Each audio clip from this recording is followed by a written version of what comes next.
TRP ઝોનમાં જે અગ્નિકાંડ થયો હતો એના પછી આમ જોવો તો દરેક ક્ષેત્રમાં ઘણા બધા ફેરફાર આવેલા છે, પરંતુ ખાસ કરીને રિયલ એસ્ટેટ ક્ષેત્રમાં પણ ઘણા ફેરફાર આવેલા છે. હવે એના લીધે એક તો આપણી બિલ્ડર લાઈન તમારા લોકોને કે શું ફેરફાર આવ્યા, આ વસ્તુ જે અત્યારે કમ્પ્લીશન નથી મળતું, તો આપણે એક વસ્તુ જાણીએ કે કમ્પ્લીશન એક પ્રોજેક્ટ માટેનું શું હોય. પહેલાં આઈ થિંક ઘણા વર્ષો પહેલાં અમુક જ હતું, ગોલ્ડ કે જમીન મકાન, આ બે વસ્તુ ઇન્વેસ્ટમેન્ટ માટેના બેસ્ટ ઓપ્શન ગણાતા. પરંતુ છેલ્લા 2-3 વર્ષથી એક નવો ટ્રેન્ડ ચાલ્યો છે, આ ડિજિટલ મીડિયા બધું વધી ગયું છે એના કારણે કોવિડ પછી કે શેર બજાર એક મેજર માર્કેટ કવર કરે છે કે લોકો અફોર્ડ કરી શકે એવું ઘર. પરંતુ આ માર્કેટ જોતા ધીમે ધીમે એવું લાગે છે કે આ વસ્તુ હવે 2-4-5 વર્ષમાં રાજકોટમાંથી એક આપણે અફોર્ડેબલ હાઉસનો કોન્સેપ્ટ ભૂલી જવો જોઈએ, કારણ કે અમુક એરિયામાં જે ભાવ વધે છે અને પર્ટિક્યુલર અત્યારે દેખાય છે રાજકોટનો મવડી એરિયા કે ત્યાંનો જે પ્રાઇસ રેન્જ વધી છે અમુક જ વર્ષોમાં, આજથી આઈ થિંક મને લાગતું નથી 7-8 વર્ષ પહેલા એવું કાંઈ હોય. નમસ્કાર દર્શક મિત્રો, રિયલ એસ્ટેટ એક એવું ફિલ્ડ છે કે જેના વિશે આમ કહો ને નોલેજ તમે લ્યો ને એટલું ઓછું પડે છે. આ નોલેજ કોઈ એવા પર્સન પાસેથી લેવાય કે જે આ ક્ષેત્ર જોડે જોડાયેલા હોય. તો એટલા જ માટે ગૃહ નિર્માણ રિયાલિટીનો એક એવો પ્રયાસ છે કે રાજકોટના ખ્યાતનામ સારા બિલ્ડર્સ લોકો જોડે આપણે એકવાર કનેક્ટ થઈએ અને તમારા પ્રોબ્લેમ શું છે રિયલ એસ્ટેટ ક્ષેત્રમાં, કસ્ટમરને શું પ્રોબ્લેમ પડે છે, કસ્ટમર રિક્વાયરમેન્ટ, રાજકોટનું રિયલ એસ્ટેટ માર્કેટ, ગુજરાતનું રિયલ એસ્ટેટ માર્કેટ કયા ક્ષેત્રે જવાનું છે આગળ અને અત્યારે કયા સ્ટેજ ઉપર છે, મંદી છે, તેજી છે, પ્રાઇઝિંગ, પ્રોજેક્ટ, બધી જ વસ્તુ વિશે ડિટેલમાં ચર્ચા કરવા માટે આ છે ગૃહ નિર્માણ રિયાલિટીનો પોડકાસ્ટ નંબર 1, એપિસોડ નંબર 1, કે જેમાં પહેલા જ એપિસોડમાં હું તમારા માટે એવા વ્યક્તિ લઈ આવ્યો છું કે જેમની સાથે મળીને તમને આનંદ થશે. જોડે ઘણા બધા ક્વેશ્ચન આન્સર હું લઈ આવ્યો છું તમારા માટે પ્રિપેર કરીને કે જે તમારા સવાલો હતા અને મારા થકી આપણે એમને પૂછીશું અને એમનું રિયલ એસ્ટેટ ક્ષેત્રનું નોલેજ આપણે એમની પાસેથી જાણીશું. તો ચાલો આજના એપિસોડની શરૂઆત કરીએ. આજે આપણા ગેસ્ટ છે ચિરાગભાઈ પટેલ, શારદા ગ્રુપ ઓનર. ચિરાગભાઈ, welcome to Gruh Nirman realty. Thank you so much નિખિલભાઈ. પહેલા તો તમે તમારો ટાઈમ કાઢીને આપણા વ્યુઅર્સ માટે અહીંયા આવ્યા, તમારો આટલો બધો ટાઈમ કાઢીને તમે સવાલો આપણે પૂછવાના છીએ એના વિશે શરૂ કરતા પહેલા થોડુંક તમારા વિશે, આપણા શારદા ગ્રુપ વિશે આપણા વ્યુઅર્સને તમે થોડીક માહિતી આપો. સૌથી પહેલાં મારા માટે એના કરતાં મહત્ત્વનું છે કે જે ગૃહ નિર્માણ આપની જે ચેનલ છે નિખિલભાઈ, જ્યારે તમે શરૂઆત કરી હતી ત્યારથી આપણે એકબીજાને ઓળખીએ છીએ અને તમારી શરૂઆત ખૂબ સારી અને સંઘર્ષમય હતી. એ લેવલથી તમે આ લેવલ સુધી આવ્યા અને રિયલ એસ્ટેટ રાજકોટ માટે કે જે એકદમ યંગ અને તમારા જેવા ડાયનામિક લોકો આવે છે અને અમારા જેવા બિલ્ડર્સોને કે રિટેલરને યુઝફુલ થાય છે અને કામ કરે છે ને જે લોકો ઘરે બેસીને જોતા હોય છે તમારું કામ અને બિરદાવે છે અને ખૂબ ઉપયોગી થાવ છો, તો એના માટે thank you very much Rajkot તરફથી. અને મારી વાત કરી દઉં તો શારદા ગ્રુપ અમે લગભગ શારદા સાનિધ્ય નામથી કામની શરૂઆત કરેલી હતી અને લગભગ 12 વર્ષ આજુબાજુથી અમે આ ક્ષેત્રમાં કાર્યરત છીએ. અને મારા ફેમિલીમાંથી હું ફર્સ્ટ જનરેશન છું આ કામ માટે. અમારા ફેમિલીમાં બીજા બિઝનેસ કરતા હતા, બીજા કામમાં, રિયલ એસ્ટેટ નહીં રિયલ એસ્ટેટમાં જોડાયેલા નહોતા. ઇન્વેસ્ટમેન્ટ્સ કરતા હોય એ વસ્તુ જુદી છે, બાકી બિઝનેસ તરીકે આ ફર્સ્ટ જનરેશન છું. અને બેઝિકલી અમારું ગ્રુપ બહુ હેલ્ધી ને વ્યવસ્થિત છે. અમારી સાથે જે લોકો જોડાયેલા છે એ લોકો બહુ વધારે અનુભવી લોકો છે. ફેસ હું છું પરંતુ મારી સાથે ઘણા લોકો જોડાયેલા છે અને અમારું કામ પણ નિખિલભાઈ એ રીતે છે કે આપણે રાજકોટને થોડુંક ડિફરન્ટ વેની અંદર લોકોને સારું પ્રેઝન્ટ કરીએ અને લાઈફસ્ટાઈલ જે લોકોની હોય છે એમાં હજી એડ ઓન કરીને કે અમારા બજેટ અને અમારા સેગમેન્ટની અંદર જે અમે કામ કરીએ છીએ બીજા કરતાં એકદમ યુનિક હોવું જોઈએ. એક્યુરેસી જેટલી બની શકે એટલી વધુ મેન્ટેન કરી શકીએ. ઓકે, તો તમે ફર્સ્ટ જનરેશન બિલ્ડર લાઈનમાં રિયલ એસ્ટેટ લાઈનમાં આવ્યા, તો એના માટેનું તમારું પહેલેથી કઈ વિઝન હતું કે તમે કઈ રીતે તમારી આખી પર્સનાલિટીને આ ક્ષેત્રમાં જોડી શક્યા? એટલે શરૂઆતથી એવું તો નક્કી નહોતું કે આ જ ફિલ્ડમાં આવું છે, પણ એક પહેલેથી એટ્રેક્શન હતું કે બાંધકામમાં થોડોક રુચિ એમનામ કુદરતી એ રહેતી અને જ્યારે કામની શરૂઆત કરી ત્યારે બીજા જોડે કરી હતી, તો ત્યારે ઓટોમેટિક એટ્રેક્શન એટલું બધું વધારે હતું અને કામમાં સૂઝ એટલી પડતી હતી. લોકો સાથે કોમ્યુનિકેશનમાં સ્ટ્રોંગ છું.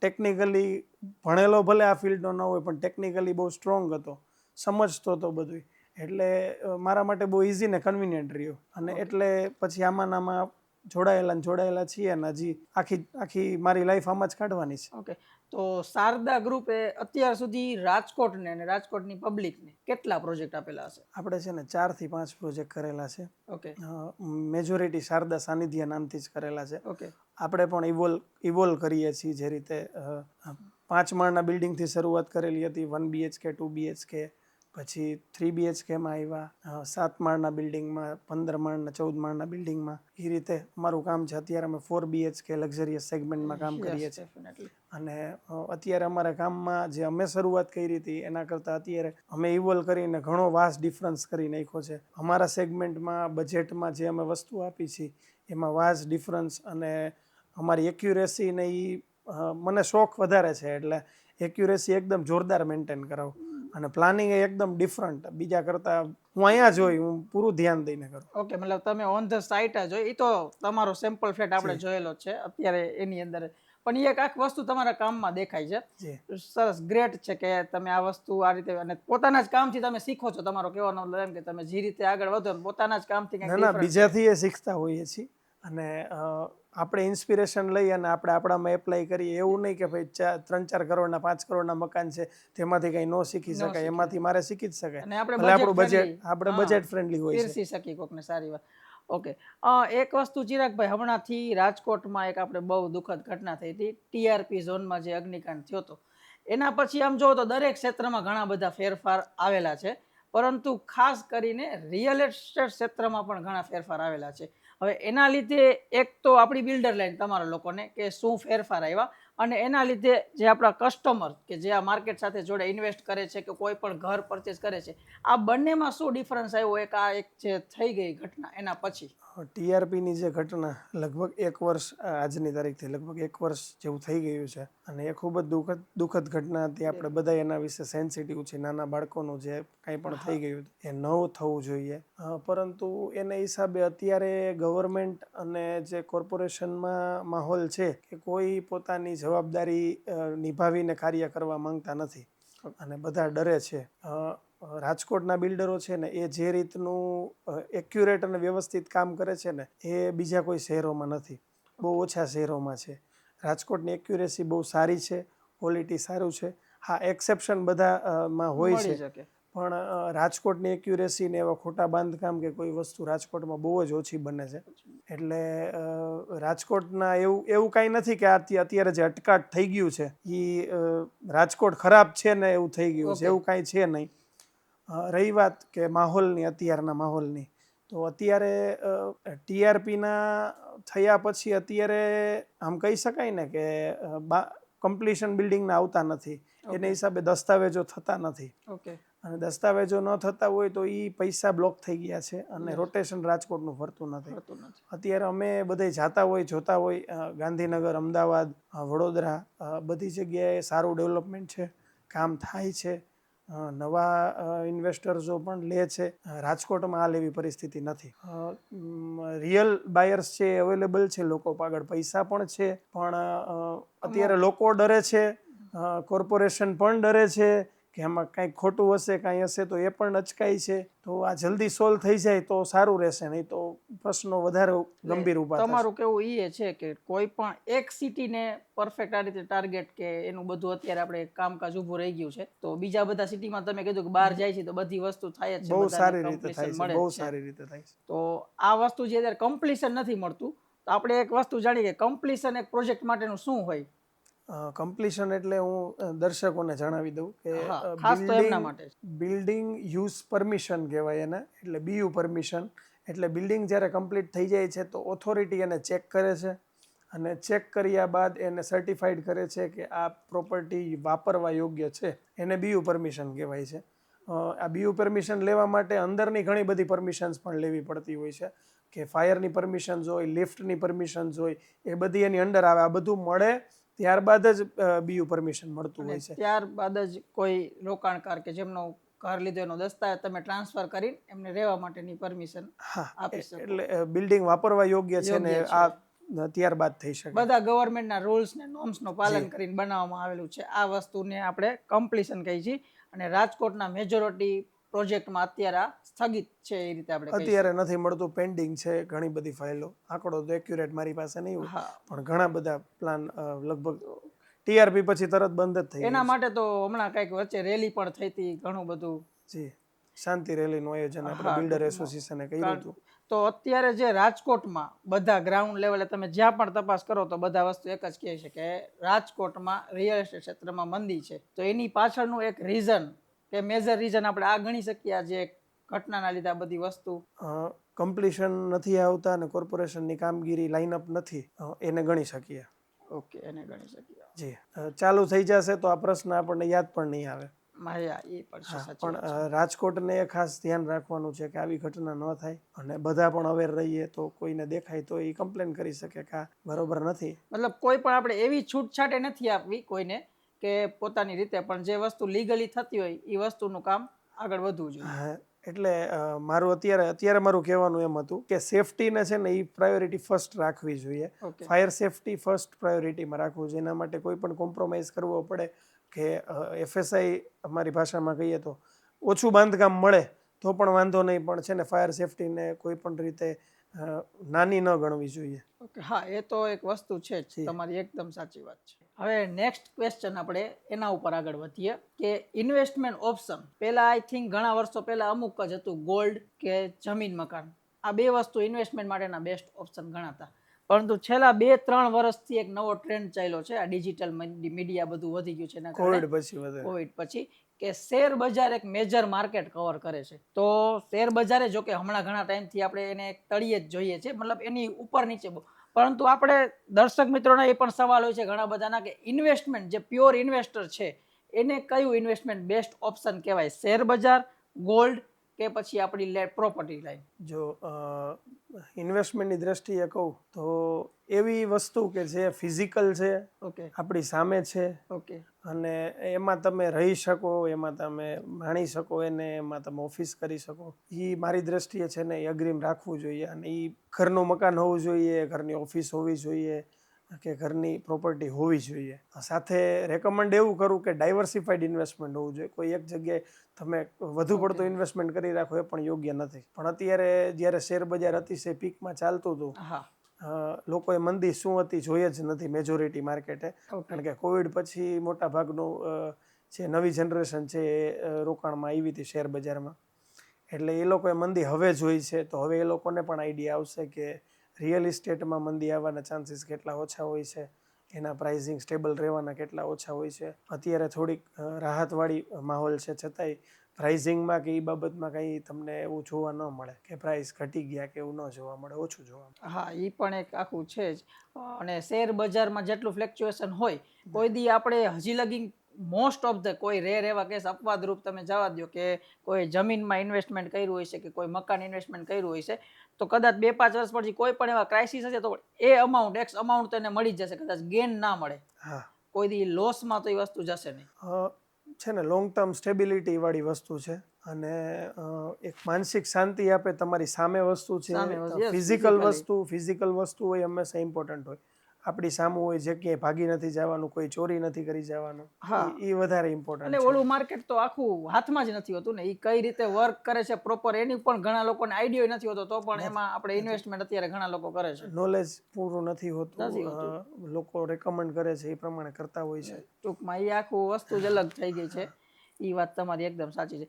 તો આપણે એ એક વસ્તુ આખી કન્સિડર કરીએ કે પ્રોપર્ટીમાં ઇન્વેસ્ટમેન્ટ હોય, લેન્ડમાં ઇન્વેસ્ટમેન્ટ, કોઈ પણ જાતનું, એ એક લોંગ ટર્મ ઇન્વેસ્ટમેન્ટ હોવું જોઈએ તમારું, કે કોઈ શોર્ટ ટર્મમાં એ કોઈ સારો એવો ફાયદો કે અપાવી શકતું નથી. અને આના જ ઉપરથી આપણો છે ને આગળનો એક નવો પ્રશ્ન બને છે કે ઇન્વેસ્ટમેન્ટ ક્યાં કરવું જોઈએ. ટૂંકમાં કોઈ પણ એક સિટી, આપણું રાજકોટ જ લઈ લ્યો. રાજકોટ અત્યારે ક્યાંથી ક્યાં પહોંચી ગયું છે, બધી ચારે બાજુ કહો તો એ પોતાના પગ બહાર કાઢી રહ્યું છે. તો ઘણા લોકોની માનસિકતા કે એમની પાસે પૈસા પણ છે, લેવું પણ છે, પરંતુ સિટીનો મોહ. તમે ખુદ ડેવલપર છો, તમને સિટીમાં તમે પ્રોજેક્ટ કરેલા છે, તમે બહારે પણ પ્રોજેક્ટ કરેલા છે નવા ડેવલપમેન્ટ એરિયામાં, પરંતુ આજના જે આપણા વ્યુઅર્સ છે, જે આપણે જોવે છે, એની માનસિકતા પ્રમાણે તમે થોડુંક નોલેજ આપો કે તમે એઝ અ ડેવલપર શું વિચારો છો, બહારે પ્રોજેક્ટ નાખો તો અને જો સિટીમાં નાખો તો? જે લોકોને મકાનમાં રહેવું છે અને ઇન્વેસ્ટ કરવું છે, તો બેટર ઓપ્શન એ છે કે એકદમ ડેવલપ્ડ છે કે એકદમ ભરચક વિસ્તાર છે કે જેમાં નાના રોડ રસ્તા ને નાની જગ્યાઓ છે, એમાં તમે લેશો કે એમાં તમે રહેશો ને તો તમને પણ પાર્કિંગથી માંડીને બધી વ્યવસ્થામાં અગવડ ભોગવવી પડશે. તો એકદમ એવી જગ્યાએ તો હું રેકમેન્ડ નથી કરતો કે જવું જોઈએ. રહી વાત એકદમ નવી જગ્યાની કે થોડુંક ફ્યુચરિસ્ટિક જોતા હોય તમે કે મારે 2-3-4 વર્ષમાં સારું ડેવલપમેન્ટ મળે, મારે જે ઇન્વેસ્ટમેન્ટ સપોઝ 1 CRનું ઇન્વેસ્ટમેન્ટ કર્યું છે તો એ 2 CR થાય એવી એની માનસિકતા હોય અને 2-3 વર્ષે ડેવલપ થઈ જાય ચાલે તો તમે એવા એરિયામાં જઈ શકો જે નવું ડેવલપમેન્ટ થતું હોય. ઓકે. જેમ કે અત્યારે આપણે બેઠા છીએ રોણકી વિસ્તારમાં માધાપર ચોકડી પાસે, અથવા નવા 150 ફૂટનો રિંગ રોડ છે ત્યાં જઈ શકો છો. આવી જગ્યાઓમાં તમે શિફ્ટ થઈ શકો છો. અત્યારે ઓલરેડી એવી જગ્યાઓ છે કે જે આમ કહી શકાય એકદમ બહારે નહીં અને એકદમ સિટીમાં નહીં, એવી જગ્યાઓમાં હાલ રહેવું હોય. પ્રાઇઝિંગ ત્યાં ઊંચા થઈ ગયા છે, એટલું ફાસ્ટ એમાં ડબલ ભાવ થવાના ચાન્સ ના હોય, પણ એવી જગ્યાઓમાં તમે પણ રહી શકો. અને અત્યારનો કોન્સેપ્ટ છે ને કે માણસોને સિટીમાં બધી વસ્તુમાં સિટીમાં તો પ્રોબ્લેમ પડવાનો છે. આજે ગૃહ નિર્માણ રિયાલિટીને આપણે સંભાળીએ છીએ, હું આની અંદર મોર ધેન 70 એમાં સિટીના પ્રોજેક્ટ પણ છે, બહારના પ્રોજેક્ટ પણ છે. આપણે સંભાળતા હોઈએ છીએ, કસ્ટમરને દેખાડતા હોઈએ છીએ, રોજની લોટ્સ ઓફ ઇન્ક્વાયરી આપણે હેન્ડલ કરતા હોઈએ છીએ. પણ જે એ લોકોનો આપણે રાજકોટની જ પર્ટિક્યુલર વાત કરીએ તો યુનિવર્સિટી રોડ, કાલાવાડ રોડ, અમીંગ માર્ગ, સાધુ વાસવાણી રોડ, આ બધા રોડ ઉપર અને એક ટ્રાન્સપરન્સી નથી. 35 લાખ 40 લાખ એ લોકોને પણ પોતાની થોડીક અપગ્રેડ કરવું પડે નોલેજને કે હવે આ બજેટમાં અહીંયા નથી, આ વસ્તુ તો નથી જ મળતી. તમને ઓલરેડી રાજકોટના પ્રાઇઝિંગ ક્યાંથી ક્યાં પહોંચ્યા છે આપણને ખબર છે, અને બધી વસ્તુ ટ્રાફિકથી લઈને નો પૂરતી સ્પેસ મળે, આ બધી વસ્તુ તો રહેવાની છે. એઝ અ બિલ્ડર તમે સિટીમાં પ્રોજેક્ટ કરેલા જ છે, આઈ થિંક અયોધ્યા ચોકથી માંડી ઘણા બધા તમારા પ્રોજેક્ટ છે, અને તમે અત્યારે રોણકી એરિયામાં બેઠા છો. તમારો સેકન્ડ પ્રોજેક્ટ છે જ્યાં આપણે બેઠા છીએ, પહેલો તો તમે ઓલરેડી પૂરો કરી નાખ્યો. તો તમારી કઈ રીતની, તમે આ બહારના એરિયામાં પ્રોજેક્ટ નાખતા હોય તો તમે કસ્ટમરને કઈ રીતે જોતા હો છો કે અહીંયા કઈ રીતે આવશે કે એમના માટે શું વિચાર, અને તમારો ખુદનો પર્સપેક્ટિવ શું હોય છે નવો પ્રોજેક્ટ બહારના એરિયામાં નાખતા? આમ ડર તો કે એવું કઈ નહીં. અત્યારે છે ને એક કોવિડ પછી એક સ્પેસિફિક લોકો થઈ ગયા છે કે જેને ન્યુલી ડેવલપમાં જ જવું છે. ઓકે. અને ત્યાં અત્યારે જે અમારા વિસ્તારની અંદર જે પ્રકારના રોડ રસ્તા છે, મોટી સાઇઝ છે, 100 ફીટ 80 ફીટ આવા રોડ રસ્તા બીજે ક્યાંય બહુ રેર છે. એટલે જ અહીંની ટીપી સ્કીમ એકદમ યુનિક છે. એટલે જ અમે અહીંયા ઓલરેડી લગભગ કોવિડ ટાઈમથી અહીંયા જ છીએ અને આગળ પણ અહીં છીએ અમે. એટલે ટીપી સ્કીમ ખૂબ સારી છે અને અમારે ગોતવા નથી જવા પડતા ભાઈ, લોકો જ ગોતતા આવે છે. અને આપણું કામ અહીંયાથી તમે 2 કિલોમીટર 2.5 કિલોમીટરમાં રેડિયસમાં જોઈ લેશો ને તો આપણા જેવું ક્વોલિટીવાળું કામ બહુ ઓછું જોવા મળે છે. યુનિક સર્વન્ટની સેપરેટ એન્ટ્રી જે આપણે આપીએ છીએ એ કામમાં પણ બીજે ઓછું જોવા મળતું હોય છે. અને એરિયાની વાત કરી દઉં તો આપણે જે વિસ્તારમાં છીએ, મેં તો 0થી જ્યારે કાંઈ હતું નહીં ત્યારે અમે અહીંયા હતા. અત્યારે ઘણું બધું છે અને રોડ રસ્તા પણ અત્યારે અહીંયા ફૂલી ડેવલપ થઈ ગયા છે. આપણે લ્યો ને સિટી એરિયામાં એવું હોય કે ફ્લેટ બતાવો 3, 4 કે 5 BHK જે 80 અને 100 ના કોર્નર ઉપર આવતો હોય, હજી લગીન તો મને નથી લાગતું, બહુ રેર કે ઈ કોર્નર વ્યૂ અને લાઈફ ટાઈમ ઓપન રહેવાનું છે બધી બાજુથી. એટલે આ એક માઇન્ડસેટ આપણે થોડોક ચેન્જ કરવો જોઈએ સિટીની બહાર પણ. અને એટલું દૂર નથી, લોકોને આપણે ઘણી વાર તો કે માધા પર ટપવું નથી, આપણે કોલ ઉપર આ વસ્તુ આવતી હોય છે. છે ને જે હાઈવે અત્યારે જે હાઈવે ગણીએ છીએ આપણે, જે માધાપર ચોકડીથી બેડી ચોકડી જાય છે, એ એકચ્યુઅલી ફર્સ્ટ રિંગ રોડ જ છે. રિંગ રોડ છે અને એ રિંગ રોડ છે ને એ આખું સર્કલ થાય છે. હજી બેડી ચોકડી સુધી નથી BRTS થયા, એ પણ ફ્યુચરમાં થશે. અને અહીંયા પણ ચોક બધા જેમ સિટીમાં બધે છે એ રીતે અહીંયા બેડી ચોકડી સુધી એ ચોક થશે અને બહુ વ્યવસ્થિત ડેવલપ. હા, પણ આપણે નજર જોઈએ તો 150 ફૂટ રિંગ રોડ માધાપર સુધી તો બધા કોમર્શિયલ બની ગયા છે લાઇનમાં. એના પછીનું નેક્સ્ટ આ રોડ ઉપર પ્રાઇડોરા આવી જ ગયું છે ઓલમોસ્ટ. થોડા ગવર્મેન્ટના રૂલ્સ રેગ્યુલેશન છે એ ચેન્જ થશે ટૂંક સમયમાં, એટલે ડેવલપ થઈ જશે. અંદર તો ડેવલપ થાય જ છે, પણ મેઇન રોડ ઉપર હાઈવેના ને એના થોડાક રૂલ્સ હોય એને કારણે થતું નથી. હા, એ થઈ જશે. અને પેલી બાજુ પણ ઓલી BRTS બેડી ચોકડી સુધી દોડવા માંડે. અને મેં પણ આપણે એક વિડીયોમાં કીધું હતું કે જે માધાપર સર્કલને આમ જોતા એવું લાગે કોઈ અમદાવાદનો એરિયો યાદ આવે તો મને પર્ટિક્યુલર કહો ને મારી પસંદથી તો ઇસ્કોન જેવી ફિલિંગ આવે કે હાઈવે અને સિટી બંનેની કનેક્ટિવિટી જો રાજકોટમાં ક્યાંય મળતી હોય તો એકમાત્ર માધાપર છે કે જ્યાંથી બધું સરાઉન્ડિંગ એક્સેસ છે. તમારું એકદમ જે તમે રિસર્ચ કર્યું છે ને તમારો જે પોઈન્ટ છે એકદમ વેલિડ છે, મને પણ એવું જ લાગે છે. અને અહીંયાથી તમારે સિટીમાં જવું હોય, હોસ્પિટલ ચોક જવું હોય યસ તો એકદમ કમ્ફર્ટેબલ છે. ન્યૂ સિટી કહીએ તો કે કેવી હોલ બાજુ તમારે યસ જવું હોય તો એકદમ કમ્ફર્ટેબલ છે. તમારે બારે જવું છે, મોરબી જવું છે, કચ્છમાં જવું છે, જામનગર જવું છે, કે તમારે એરપોર્ટ જવું છે, અમદાવાદ ગમે ત્યાં ઉપર જવું છે, લોટ્સ તો of connectivity very very good connectivity, strong બધી કનેક્ટિવિટી અને બહુ સારું ફ્યુચર છે. અને આ લોકેશનમાં મળવું એટલે બહુ સારી વસ્તુ. અત્યારે નથી, લોકોને એમ થાય છે, પણ 2-4 વર્ષ જશે 2-5 એટલે એકદમ ખ્યાલ આવશે કે અહીંયા લઈ લીધું હોત તો સારું હતું. સારું ઓકે. તો ચિરાગભાઈ આપણે એ જે આખી લોકેશનની ચર્ચા કરી બહુ જ મજા. હવે એક વસ્તુ હજી અમુક વ્યુઅર્સનો એનો ક્વેશ્ચન હોય છે, ઘણીવાર અમને કહેતા હોય છે કે પ્રોપર્ટી લેવાનો રાઈટ ટાઈમ શું હોઈ શકે આપણો, કે એના મતલબ પરફેક્ટ પર્સપેક્ટિવ તમને એ સમજાવું કે મંદી હોય આખી માર્કેટમાં ત્યારે પ્રોપર્ટી લેવી કે ત્યારે બિલ્ડર એવું નથી કહેતા કે સસ્તામાં દઈ દે વિચારને જાતું ન હોય, કે પછી એક તેજી હાલી જતી હોય ત્યારે અમુક ઓપ્શન એવા હોય કે જે સારા આવી જાય હાથમાં. તો તમારું શું કહેવું છે? તમે તો ખુદ ડેવલપર છો. એકચ્યુઅલી છે ને, જ્યારે પ્રોપર્ટી તમે લેતા હોય ને ત્યારે તમને મોંઘી જ લાગે. ઓકે ગમે ત્યારે પ્રોપર્ટી લ્યો ને એટલે એમ જ લાગે કે અમે થોડુંક છેતરાઈ જઈએ પહેલાંવાળાને. પણ રાજકોટના બિલ્ડરોની ને રાજકોટની લોકોની માનસિકતા એવી છે કે કોઈ દિવસ છે ને એકવાર એને જે ભાવમાં વેચ્યું ને એનાથી ઓછા ભાવમાં નહીં વેચે. ઓકે નહીં વેચે, વ્યાજ ભરશે, બસ લોન ભરશે, પણ એ ઓછા ભાવમાં નહીં વેચે. બીજું કે તમે કીધું કે મંદીમાં લેવો જોઈએ, તેજીમાં લેવો જોઈએ. અત્યારે થોડુંક રાહત છે અત્યારે માર્કેટમાં. રાહત એટલે પ્રમાણમાં લોકો ઓછા લે છે. તો સારી ડીલ મળતી હોય તો ગ્રેપ કરી જ લેવાય. આ તો હમણાં 10-15 દિવસમાં સોલ્વ થઈ જશે કોર્પોરેશનના જે પ્રશ્નો છે એ. પછી જ્યારે લેવા જશો ત્યારે પછી બિલ્ડર પણ ટાઈટ હશે અને લોકો પણ ટાઈટ હશે, તો નહીં તમારા મુજબનો સોદો નહીં થાય. ઓકે, એ તો ઓલો જ રૂલ આપણે ડિમાન્ડ અને સપ્લાય. હા, મતલબ ડિમાન્ડ વધારે હશે તો આપણી વસ્તુ કદાચ મોંઘી જ જવાની છે. એટલે અત્યારે એવો ટાઈમ છે કે જો તમને કોઈ રાઈટ પ્રોપર્ટી મળતી હોય તમારા ભાવમાં તો એ વસ્તુ જવા ન દેવાય. સરસ છે. અને બીજી વસ્તુ કે એક વર્ડ બહુ યુઝ થાય છે, અફોર્ડેબલ હાઉસ, કે લોકો અફોર્ડ કરી શકે એવું ઘર. પરંતુ આમ માર્કેટ જોતા ધીમે ધીમે એવું લાગે છે કે આ વસ્તુ હવે 2-4-5 વર્ષમાં રાજકોટમાંથી એક આપણે અફોર્ડેબલ હાઉસનો કોન્સેપ્ટ ભૂલી જવો જોઈએ. કારણ કે અમુક એરિયામાં જે ભાવ વધે છે, આમ કાં તો વિશ્વાસ નથી આવતો કે આપણે કોઈને પ્રાઇસ કહી તો એમાં એક કદાચ જો આમ લાઇમ લાઇટમાં એ એરિયો રાખું ને તો મને પર્ટિક્યુલર અત્યારે દેખાય છે રાજકોટનો મવડી એરિયા, કે ત્યાંનો જે પ્રાઇસ રેન્જ વધી છે અમુક જ વર્ષોમાં. આજથી આઈ થિંક મને લાગતું નથી 7-8 વર્ષ પહેલાં એવું કાંઈ હોય, પરંતુ અત્યારે તો તમારો અફોર્ડેબલ હાઉસને લઈને શું છે અને રાજકોટમાં જે અમુક એરિયાના પ્રાઇઝિંગ એને લઈને તમે કાંઈક. પહેલાં તો છે ને તમારો પોડકાસ્ટ મેઇનલી રાજકોટની જ લોકો જોવે છે, તો રાજકોટના લોકોને હું થોડુંક ક્લિયર કરી દઉં. ઓકે. કે એફોર્ડેબલ જે હાઉસિંગ છે, કે રાજકોટના જે પ્રોપર્ટીના રેટ્સ તમે એવું કહો છો કે વધારે છે, તો એવું નથી. ઓકે. રાજકોટમાં ટર્મ છે કાર્પેટ એરિયા પ્રમાણે વેચવાની, ઓકે. ક્લિયર વસ્તુ વેચવાની. એટલે જે તમને બતાડે છે કાર્પેટ એરિયા મુજબ એ ક્લિયર વસ્તુ છે. અમદાવાદમાં બધા બિલ્ટઅપ એરિયા, સુપર બિલ્ટઅપ એરિયામાં વેચે છે, જેનો તમે આકલન કાઢવો અઘરો થઈ જાય. એમાં શું શું વસ્તુ એને ગણેલી હોય, પાર્કિંગ પણ ગણેલા હોય છે અને સિક્યુરિટી કેબિન પણ તમારા ભાગે આવી જતી હોય છે.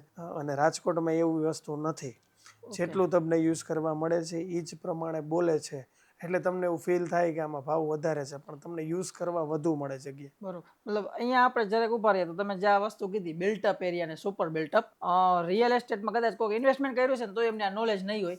આજે તમારા થકી એમને જણાવો કે આમાં શું ડિફરન્સ હોય. આપણે જે તમે કાર્પેટ કીધો, સુપર બિલ્ટઅપ અને બિલ્ટઅપ એરિયા. ડિટેલમાં કહું તમને તો કાર્પેટ એરિયા એટલે કે જ્યાં તમે કાર્પેટ પાથરી શકો, એને પગ મૂકીને ત્યાં તમે એનો યુઝ કરી શકો, યુઝેબલ સ્પેસ કહી શકો તમે, તો એ કાર્પેટ એરિયા છે. આપણે રાજકોટમાં મેજોરિટી આમાં ડીલ થતી હોય છે. પછી ઓવરઓલ આખા ગુજરાતની અંદર બિલ્ટઅપ એરિયામાં ડીલ થતી હોય છે. તો બિલ્ટઅપ એરિયામાં તમારી લાગુ અંદર જેટલી બધી દિવાલો હોય, તમારી બહારની દિવાલો, ઇન્ટરનલ વોલ્સ, એ બધું ગણીને બિલ્ટઅપ એરિયા થતો હોય છે. બરોબર.